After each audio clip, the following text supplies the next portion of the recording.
Salam. Uh,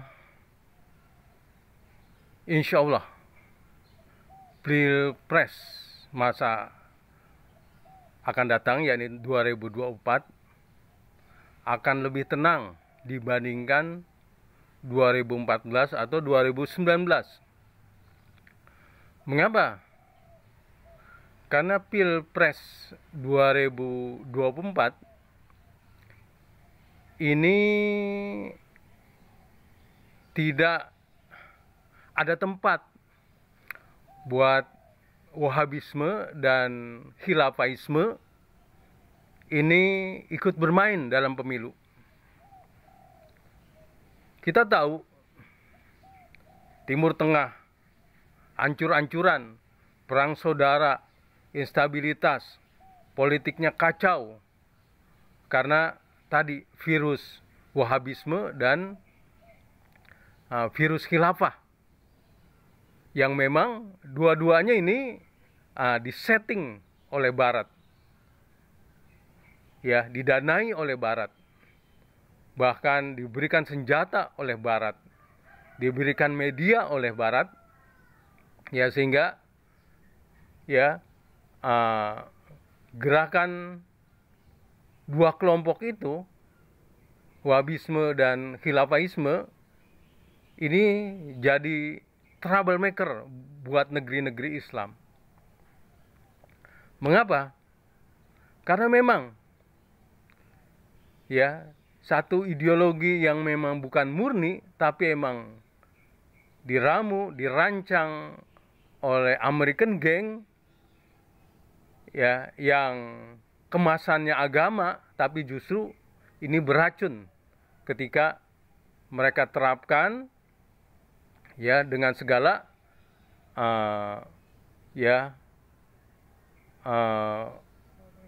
tema-tema kebenciannya, tema-tema kekerasannya.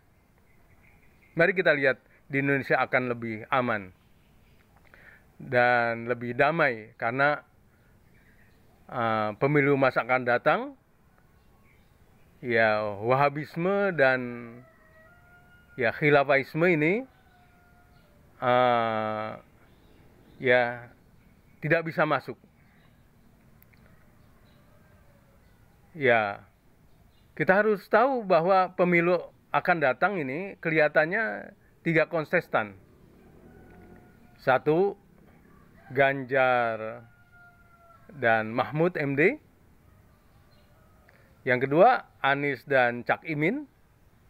Dan yang ketiga, ya, kemungkinan ya Prabowo dan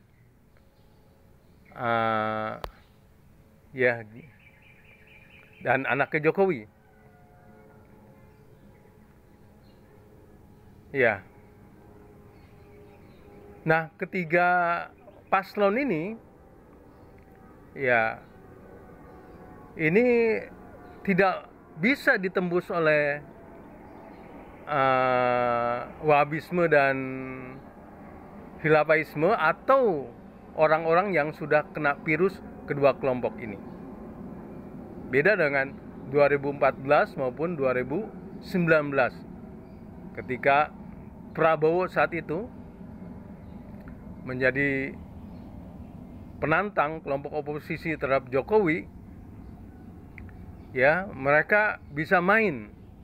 Bahkan untuk 2019 seakan-akan kita hampir saja perang saudara karena begitu kerasnya ya persaingan dalam ya memenangkan calon presiden saat itu. Nah, kita tahu 2019 terutama ketika ya kelompok 212, ya, kemudian Anasir FPI dan Hizbut Tahrir, dan juga orang-orang yang sudah kena virus ya Wahabisme dan ya Khilafaisme, ini mereka masuk jelas-jelaskan dengan moto ya mentaati ijma ulama lalu mereka masuk di kelompok oposisi yang pada saat itu dipimpin oleh Prabowo, dan Prabowo tentu saja ya menikmati sekali didukung oleh kelompok-kelompok garis keras itu. Nah, yang jadi persoalan adalah kelompok garis keras ini ya sebenarnya mereka menginginkan bentuk-bentuk ya tadi itu revolusi, dalam artian ya negara bisa direbut melalui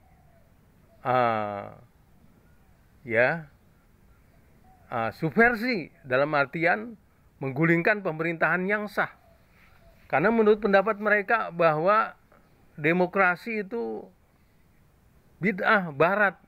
Mereka sebenarnya tidak mau dengan sistem demokrasi. Yang mereka yakini bahwa tadi itu ya mereka harus berkuasa, dan itu bisa saja dilakukan melalui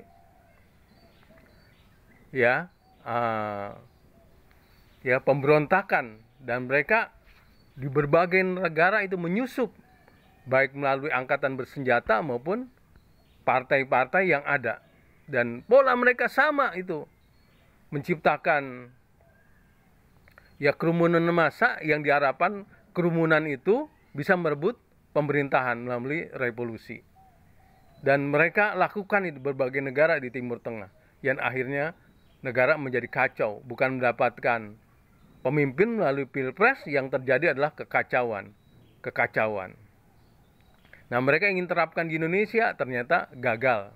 Mengapa?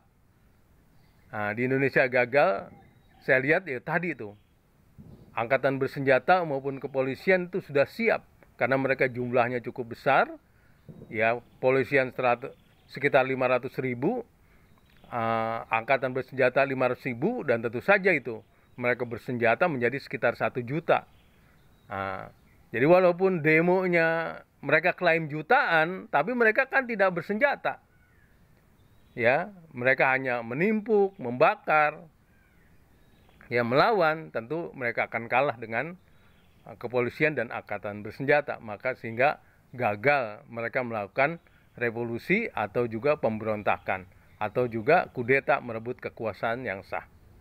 Walaupun mereka ya banyak yang sudah tahu, sudah melakukan penetrasi di kepolisian maupun di angkatan bersenjata atau TNI. Jadi kembali ya 2019 itu memang cukup menyakitkan. Ya, walaupun ada anti klimaknya. Maksudnya anti klimak adalah ketika Jokowi menang, nah ya Bapak Prabowo ditarik oleh Jokowi menjadi ya Menteri Pertahanan, dan ini menjadi anti klimak. Ya, artinya yang sebelumnya bermusuhan akhirnya bisa berdamai, bahkan bisa membangun negeri secara bersama, menjadi menterinya Pak Jokowi. Nah, kembali ke 2024 ini, mengapa saya bilang tidak ada ya tempat buat masuk untuk kelompok ya radikal ini, ya Wahabisme maupun Khilafahisme, karena tadi itu mereka masuk ke Ganjar dan ya Mahfud ya tidak mungkin. Ganjar dan Mahfud ya ini nasionalis dan ya NU kultural moderat, tidak mungkin masuk.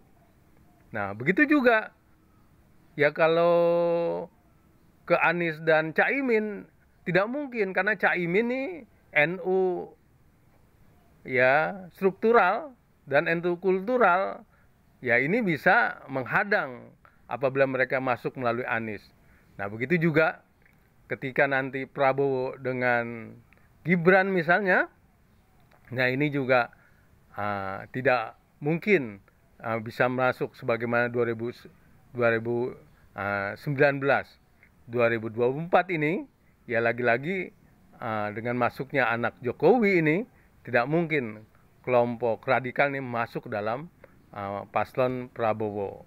Jadi kembali 2024 ya yang tertawa adalah Jokowi, karena aman, dan tadi itu diharapkan bisa melanjutkan apa yang sudah dirintis pembangunan ini oleh Bapak Jokowi. Salam.